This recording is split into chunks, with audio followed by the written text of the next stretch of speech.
ओम श्री परमात्मने नमः। श्री अष्टावक्र गीता 12वां प्रकरण। अपने स्वभाव को प्राप्त हो जाना ही परम स्थिति है। सूत्र 1।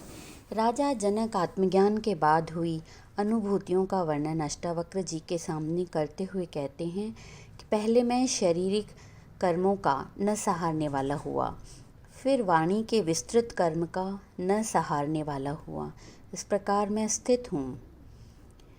अष्टावक्र और जनक दोनों ज्ञानियों में परस्पर बड़ा मधुर संवाद चल रहा है। दोनों को एक ही अनुभूति हुई जिससे संवाद संभव हुआ। एक ज्ञानी और एक अज्ञानी में विवाद तो हो सकता है, संवाद संभव नहीं है। दो अज्ञानियों में परस्पर विवाद भी संभव नहीं होता, झगड़ा ही होगा। अष्टावक्र के उपदेश से जनक आत्मज्ञान को उपलब्ध हुए। वे अपनी उपलब्धि के क्रम का वर्णन करते हुए कहते हैं कि वासना के कारण चित्त में तरंगे उठती हैं, जिससे मन में विचारों की, संकल्प विकल्प की उथल पुथल आरंभ होती है। यही विचार वाणी एवं शारीरिक क्रियाओं में प्रकट होते हैं। इन सब का निरोध करने से ही आत्मज्ञान होता है। पतंजलि कहते हैं कि चित्त की वृत्तियों का निरोध ही योग है। गीता में यह कहा गया है कि मन कठिनाई से ही वश में आता है। पतंजलि कहते हैं कि अभ्यास और वैराग्य से चित्त की वृत्तियों का निरोध होता है। अतः अभ्यास और वैराग्य आत्मज्ञान के लिए परम आवश्यक हैं। जनक कहते हैं कि पहले मैंने शारीरिक कर्मों का निरोध किया, फिर वाणी के कर्मों का निरोध किया और फिर मानसिक कर्मों का भी निरोध किया। इस प्रकार मैं आत्मज्ञान को उपलब्ध होकर अब आत्मा में ही स्थित हूँ। शरीर और इंद्रियों से जो कर्म किए जाते हैं उनके साथ फल आकांक्षा, आशा निराशा, लाभ हानि, सुख दुख एवं अनेक अपेक्षाएं जुड़ी रहती हैं, जिनसे मन में विक्षेप उत्पन्न होते हैं। इनके निरोध के लिए जप, तप, यज्ञ, आसन, हठ योग आदि शारीरिक कर्मों को करते हैं, जिससे और नए विक्षेप आरंभ हो जाते हैं। यदि शारीरिक कर्मों को रोक भी दिया जाए तो भी वाणी के कर्म चलते रहते हैं। भजन, कीर्तन, मंत्रोच्चारण, प्रवचन, उपदेश, अखंड पाठ आदि कुछ न कुछ चलता रहता है। इनके रोक देने पर भी मन में अनेक संकल्प विकल्प, विचार आदि चलते रहते हैं। ये तीनों प्रकार के कर्म जब तक शांत नहीं होते तब तक चित्त शांत नहीं होता है, एवं चित्त के शांत हुए बिना आत्मज्ञान नहीं होता। इन तीनों के निरोध का मात्र उपाय इतना है कि इनके प्रति उपेक्षा रखना। कर्म से कर्म को रोकने के प्रयत्न में नए कर्म उत्पन्न हो जाते हैं। अतः उपेक्षा, उदासीन होना, दृष्टा होना ही मार्ग है। शरीर, मन और वाणी के कर्म अपने आप होते हैं, स्वभाव से होते हैं। नींद और बेहोशी में भी शरीर का कार्य बंद नहीं होता। स्वप्न में भी मन का कार्य चलता रहता है। शरीर भी अपने आप चलता है। सारी क्रियाएं प्राकृतिक हैं। इसी प्रकार मन एवं वाणी की क्रियाएं भी स्वभाव से होती हैं। रोकने के प्रयत्न से ये ज़्यादा उग्र रूप से चलने लगती हैं। अतः अपने को इन सब से अलग करके दृष्टा रूप होकर साक्षी भाव से देखने से इनका निरोध हो जाता है, जिससे हम इनसे मुक्त हो जाते हैं। अपने को कर्तापन से हटा लेना ही मार्ग है। इसी से चित्त स्थिर व शांत हो सकता है।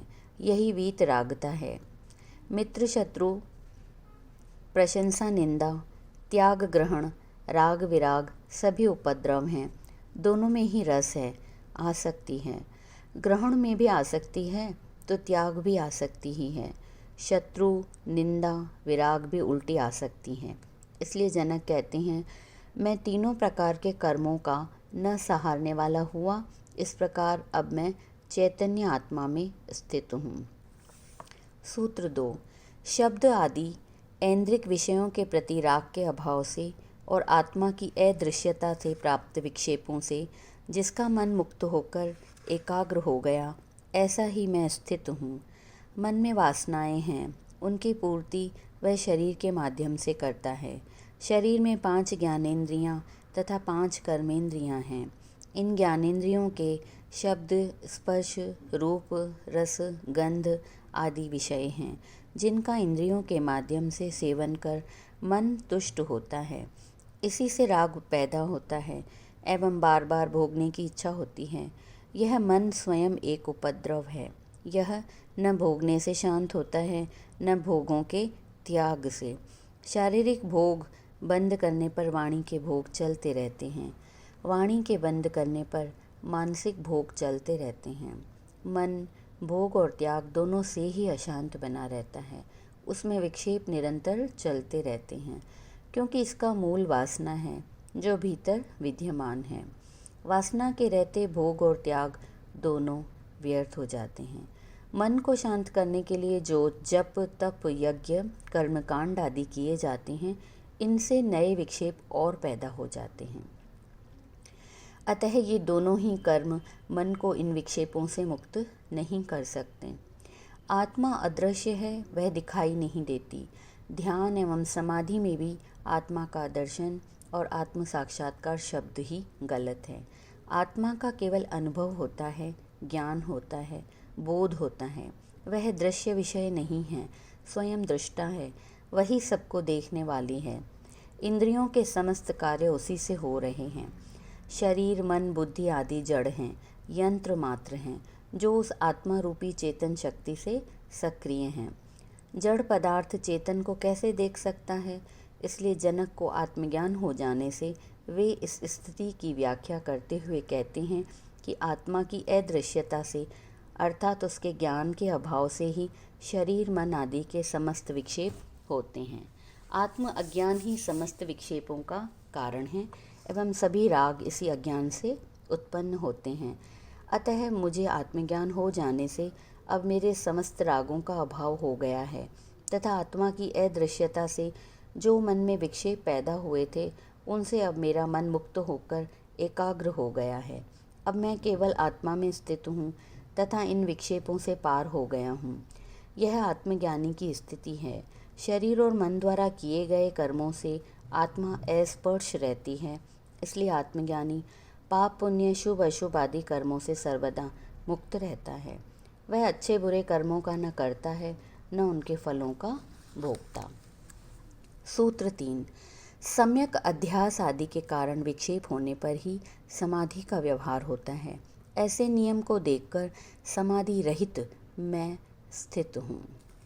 आत्मा के अज्ञान के कारण मनुष्य मन, शरीर, बुद्धि व इंद्रियों का दास हो जाता है। वह भोगों में ही रुचि लेता है जिससे अनेक प्रकार के विक्षेप पैदा होते हैं। ये सारे विक्षेप अध्यास मात्र हैं, भ्रम मात्र हैं, अज्ञानवश होते हैं। ये अंधकारवत हैं। आत्मज्ञान के प्रकाश में ही सत्य और मिथ्या, तथ्य एवं भ्रांति, विवेक और मूढ़ता का पता चलता है। इस अज्ञान को दूर करने एवं आत्मज्ञान की प्राप्ति के लिए लोग समाधि का व्यवहार करते हैं। आत्मा का ज्ञान समाधि अवस्था में ही होता है, किंतु जनक आत्मज्ञान को उपलब्ध हो गए, इसलिए वे इन सब को भी साक्षी भाव से देख रहे हैं। वे अब समाधि रहित होकर आत्मा में ही स्थित हो गए हैं। अब उन्हें समाधि की भी आवश्यकता नहीं है। साध्य प्राप्त होने पर साधन अपने आप छूट जाते हैं। इसलिए वे कहते हैं कि अज्ञान के कारण ही विक्षेप होते हैं जिससे समाधि का व्यवहार किया जाता है, किंतु मैं आत्मस्वरूप हूँ, इसलिए समाधि रहित होकर इस नियम को देख मात्र रहा हूँ। अब मुझे इस नियम के पालन की आवश्यकता नहीं है। अब मैं आत्मानंद में स्थित हूँ। इसका सार इतना ही है कि आत्मज्ञान बोध से हो सकता है। जिसमें बोध नहीं है उसी को ध्यान, धारणा, समाधि आदि का व्यवहार करना पड़ता है, अन्यथा यह आवश्यक नहीं है। आत्मज्ञान के लिए ऐसी कोई शर्त नहीं है कि यह समाधि के बिना होगा ही नहीं। अहिंसा, सत्य, दया, करुणा आदि के बिना होगा ही नहीं। आत्मा तो सदा उपलब्ध ही है, जागकर देखना मात्र है। दृष्टि पर्याप्त है, क्रिया आवश्यक नहीं है। सूत्र 4। हे ब्राह्मण, हेय और उपादेय के वियोग से जो हर्ष और विषाद होता है, उसके अभाव में अब मैं जैसा हूँ वैसा ही स्थित हूँ। आत्मा हमारा स्वभाव है, उसे उपलब्ध हो जाना ही अपने स्वभाव को उपलब्ध होना है। वही शुद्ध है, उसमें विकृति है ही नहीं। हेय और उपादेय, अच्छा बुरा, उपयोगी अनुपयोगी आदि ख्याल ही मन की वासना के कारण पैदा होते हैं। वासना गिरने पर ये भेद ही समाप्त हो जाते हैं। हेय और उपादेय के कारण ही उपादेय वस्तु की प्राप्ति से हर्ष होता है एवं छूटने पर विषाद होता है। इसी प्रकार हेय के छूटने पर हर्ष और प्राप्ति पर विषाद होता है। जनक आत्मज्ञान को उपलब्ध हो गए, वे अपने स्वभाव में स्थित हो गए, इसलिए हेय और उपादेय की धारणा ही नहीं रही और इसलिए उनसे होने वाले हर्ष और विषाद का भी अभाव हो गया। अब वे कहते हैं, मैं जैसा हूँ वैसा ही स्थित हूँ, अर्थात अपने वास्तविक स्वरूप ओरिजिनल फेस में स्थित हूँ। अज्ञानवश मैंने विभिन्न प्रकार के जो मुखौटे लगा रखे थे वे सब उतर गए हैं। सुकरात ने कहा, अपने को जानो, नो दाई सेल्फ, यही वह स्थिति है, अपने स्वभाव को उपलब्ध हो जाना। आत्मज्ञान, सेल्फ रियलाइजेशन आदि कुछ भी नाम दिया जा सकता है। सूत्र 5, आश्रम है, अनाश्रम है, ध्यान है और चित्त का स्वीकार और वर्जन है। उन सब से उत्पन्न हुए अपने विकल्प को देखकर मैं उन तीनों से मुक्त हुआ स्थित हूँ। मूढ़ों की कोई समस्या नहीं होती, वे न विचार करते हैं, न कोई मान्यता ही बनाते हैं, न कोई सिद्धांतों से पार हो जाते हैं जिससे वे सदा अपने विवेक में ही जीते हैं। मूढ़ के सामने समस्या है ही नहीं, ज्ञानी समस्या से पार हो चुका है। मूढ़ अनुभव शून्य है, ज्ञानी अनुभव करके छोड़ चुका है। अतः दोनों में बड़ा अंतर है, किंतु अज्ञानी की अनेक मान्यताएं होती हैं, अनेक विचार एवं सिद्धांत होते हैं। मूढ़ के पास सोचने की बुद्धि होती ही नहीं, अज्ञानी बुद्धि में ही जीता है। तर्क, विश्लेषण, विभाजन करके सृष्टि को समझना चाहता है, इसलिए एकत्व को बोध उसे नहीं हो पाता। ज्ञानी को एकत्व का बोध हो जाने से उसका सारा विभाजन, विश्लेषण, अनेकत्व, विभिन्नताएं समाप्त हो जाती हैं। वह निर्विकल्प में अवस्थित हुआ परमानंद का अनुभव करता है।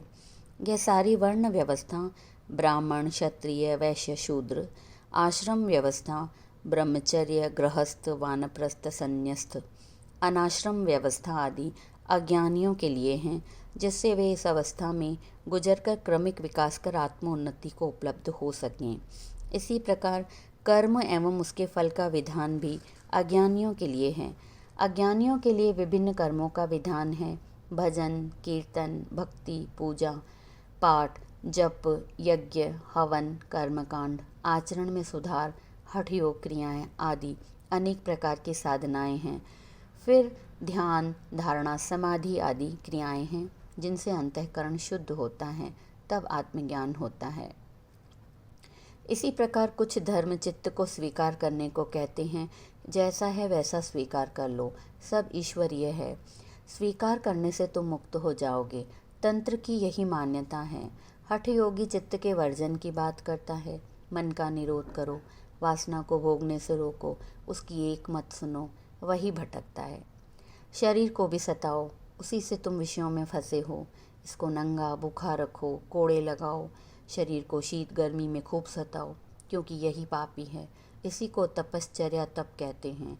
ये सब आखिर किस लिए? इसका विकल्प है आत्मज्ञान।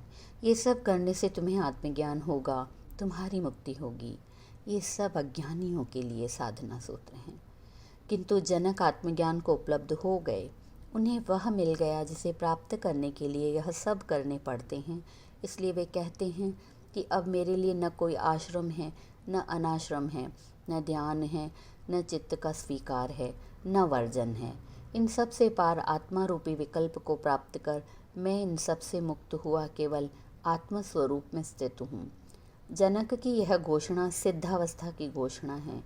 साधनावस्था में अथवा अज्ञान की स्थिति में तो इनसे गुजरना ही पड़ेगा। जिसको बोध न हो सके उसके लिए कोई न कोई विधि अपनानी ही पड़ेगी। किसी विधि का न अपनाना भी विधि है, किंतु इसे पकड़ना कठिन है। इसलिए यह कुछ ही लोगों के लिए उपयोगी हो सकती है। सामान्य व्यक्ति इससे भटक सकता है। सूत्र 6, जैसे कर्म का अनुष्ठान अज्ञान से है, वैसे ही उसके त्याग का अनुष्ठान भी अज्ञान से है। इस तत्व को भली भांति जानकर मैं कर्म अकर्म से मुक्त हुआ अपने में स्थित हूँ। संसार में रहकर कर्म करना आवश्यक एवं अनिवार्य है।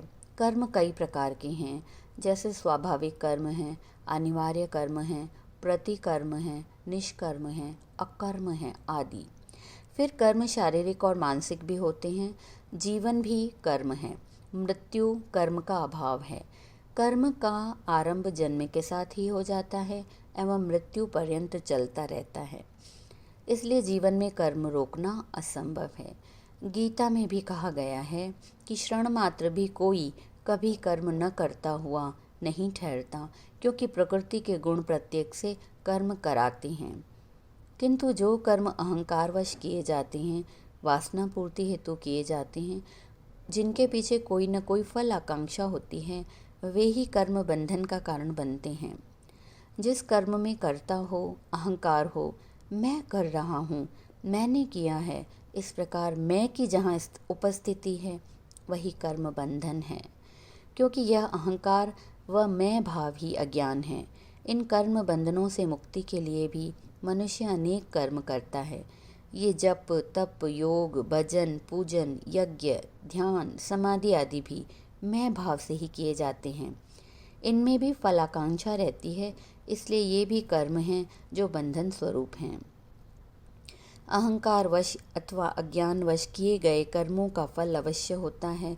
शुभ कर्मों का शुभ एवं अशुभ का अशुभ फल होता है। यदि अशुभ बंधन है तो शुभ भी बंधन है। बेड़ी चाहे लोहे की हो या सोने की, मुक्ति के लिए दोनों बंधन ही हैं। इसी प्रकार कर्मों का त्याग भी बंधन है, क्योंकि उसमें भी अहंकार है, क्योंकि मैं भाव उसमें भी है जो अहंकार और अज्ञान है। मैंने त्याग किया, इस भाव के रहते जो त्याग होता है वह अहंकार को और बढ़ा देती है। फिर इस त्याग के पीछे फल आकांक्षा रहती है, चाहे वह स्वर्ग मोक्ष और मुक्ति किसी की भी हो। अतः कोई भी कर्म जो अहंकार और अज्ञान से किया जाता है वह मुक्ति का मार्ग नहीं है। इसलिए जनक इस सूत्र में कहते हैं कि जैसे कर्म का अनुष्ठान अज्ञान से होता है, वैसे ही इसके त्याग का अनुष्ठान भी अज्ञान से ही होता है। दोनों में मैं का भाव रहता है जो अज्ञान है। मैं आत्मस्वरूप को उपलब्ध होकर ऐसा जान गया हूँ, क्योंकि आत्मा का कोई कर्म नहीं है, वह कर्ता नहीं है। कर्म मात्र अहंकार के कारण होते हैं। मैं अहंकार रहित होकर कर्म और अकर्म, कर्म और उनका त्याग दोनों से ही मुक्त होकर अपने स्वरूप में स्थित हूँ। अहंकार रहित स्वाभाविक रूप से किए गए कर्म कर्म नहीं हैं। ऐसा होकर मैं स्थित हूँ। कर्म की इससे श्रेष्ठ कोई देशना है ही नहीं, जैसी इस सूत्र में जनक ने दी है। सूत्र 7। अचिंत्य ब्रह्म का चिंतन करता हुआ भी वह पुरुष चिंता को ही भजता है, इसलिए उस भाव को भी त्याग कर मैं भावना मुक्त हुआ स्थित हूँ। कृष्ण की गीता साधक के लिए दिया गया उपदेश है, किंतु यह अष्टावक्र गीता सिद्ध अवस्था की अनुभूति का वर्णन है। इसमें उपदेश नहीं है, बल्कि यह कसौटी है जिस पर किसी भी आत्मज्ञानी को कसकर परखा जा सकता है। जिसे ऐसा अनुभव हुआ है वही ज्ञानी है। इस संसार में अनेक व्यक्ति अपने को सिद्ध महात्मा ज्ञानी तीर्थंकर पैगंबर ईश्वर पुत्र भगवान संत आदि कहते हैं।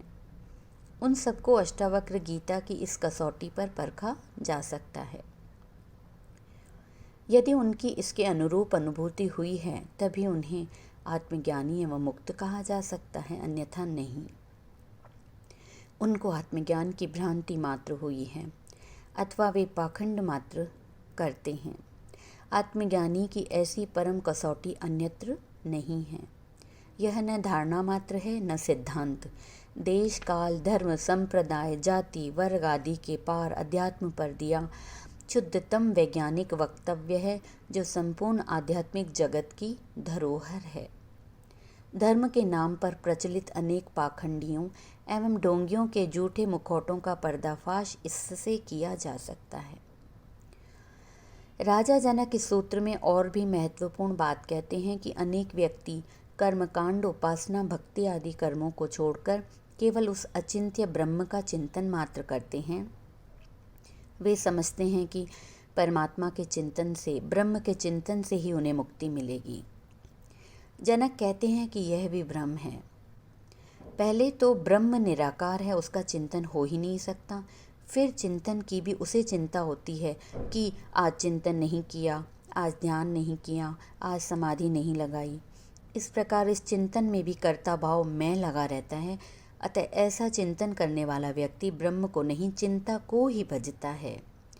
मैं आत्मज्ञान को उपलब्ध होकर इस ब्रह्म के चिंतन की भावना को भी त्याग कर भावना मुक्त होकर स्वयं में स्थित हूँ, अपने में स्थित हूँ। इस ब्रह्म के चिंतन के बंधन से भी मैं मुक्त हो गया हूँ। सूत्र 8। जिन साधनों के क्रिया रहित स्वरूप अर्जित किया है वह पुरुष कृतकृत्य है, और जो ऐसा स्वभाव से ही स्वभाव वाला है वह तो कृतकृत्य है ही, इसमें कहना ही क्या। राजा जनक बिना कोई साधना किए, बिना जप तप योग भक्ति पूजा उपासना ध्यान कर्म किए ही आत्मज्ञान को उपलब्ध हुए, किंतु वे नहीं कहते कि ये सब साधन व्यर्थ हैं, इन्हें करना ही नहीं चाहिए, ये सब बकवास मात्र हैं, इनसे ज्ञान होगा ही नहीं, इनसे भटकोगे आदि। जैसा कि जे कृष्णामूर्ति कहते हैं कि करना कुछ भी नहीं है, किंतु इससे व्यक्ति भटक भी सकता है। इसलिए जे कृष्णामूर्ति के उपदेश से कोई पहुँचे हुए नहीं दिखाई देते। राजा जनक कहते हैं कि यह आत्मा क्रिया रहित है।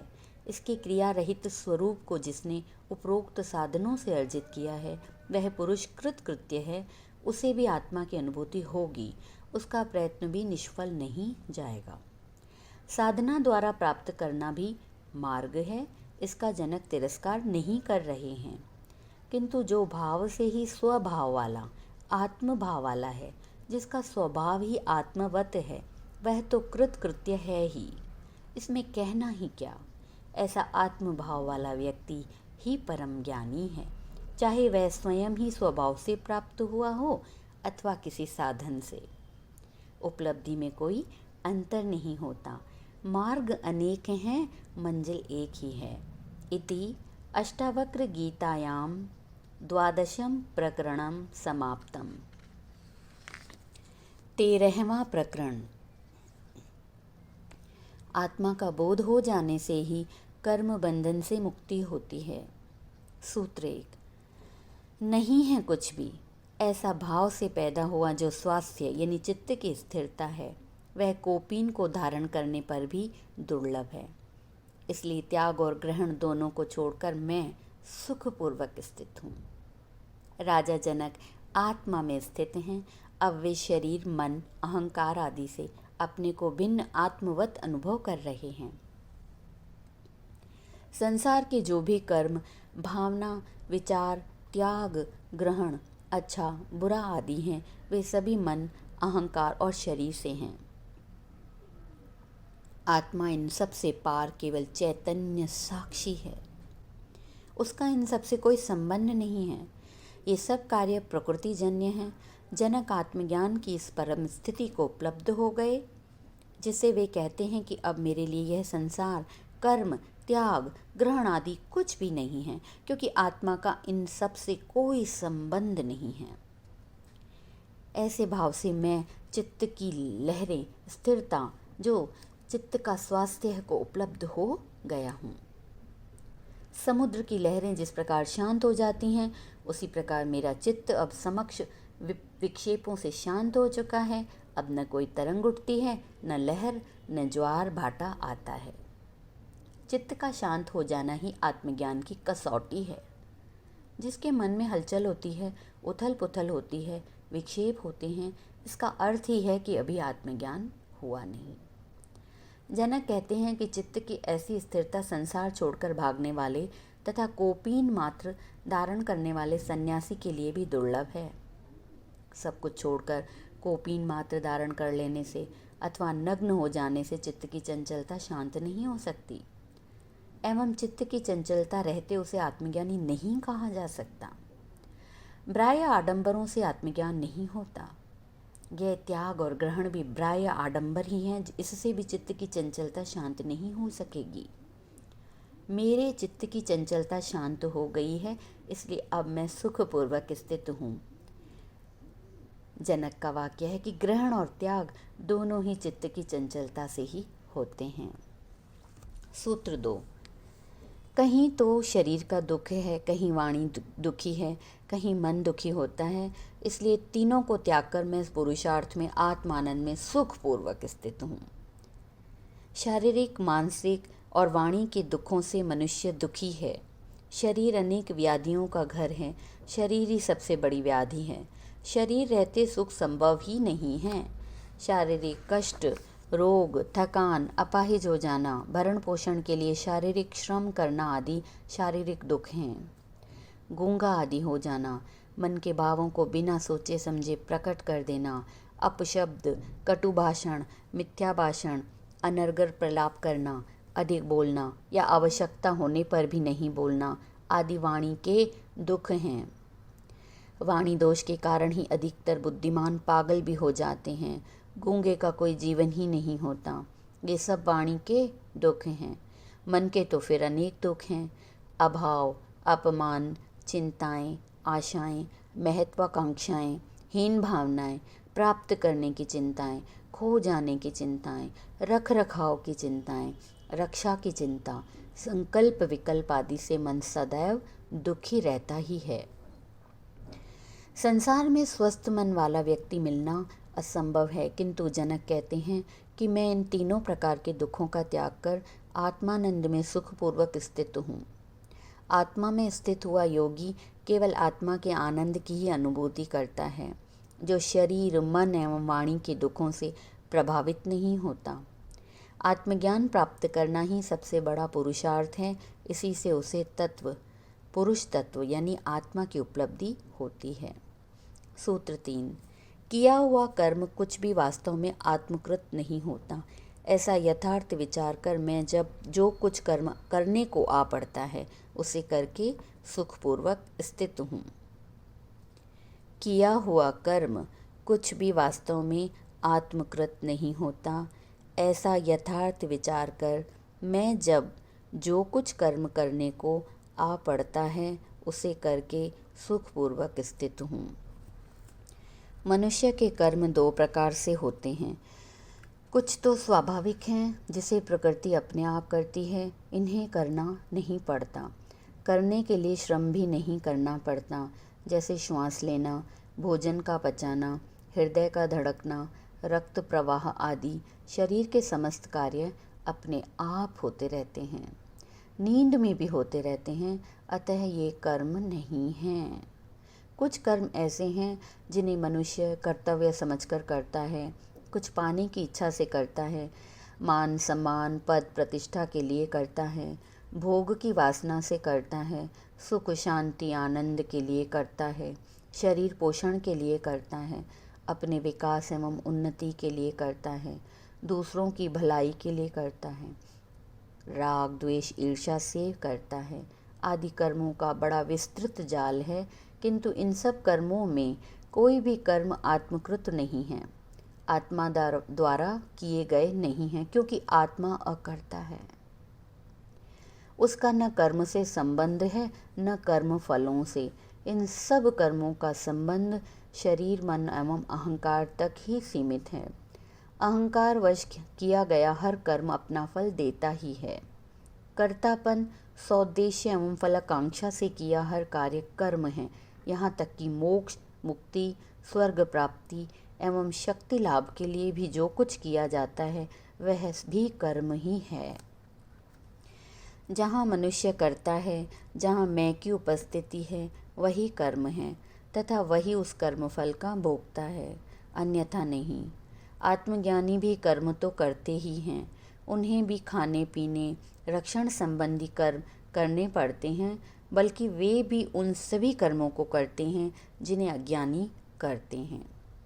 वे त्यागी व सन्यासी होकर कौपीन धारण करके नहीं रहते, न जंगल भागते हैं। कृष्ण जैसे युद्ध करके भी अलिप्त रहते हैं, सन्यासी जंगल में रहकर भी लिप्त ही हैं। यदि इन सभी कर्मों के पीछे अहंकार है तो ही ये बंधन स्वरूप हैं, अन्यथा नहीं। ज्ञानी अहंकार रहित होकर स्वाभाविक रूप से कर्म करते हैं।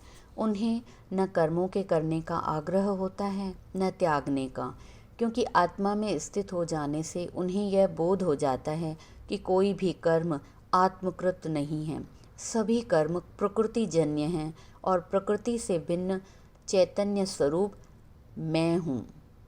इसलिए जनक कहते हैं, मुझे ऐसा बोध हो जाने से अब अनाग्रह पूर्वक जो कर्म करना आ पड़ता है उसे कर लेता हूँ। कर्म करने और उसे छोड़ने की वासना का परित्याग हो गया है, इसलिए मैं सुखपूर्वक स्थित हूँ।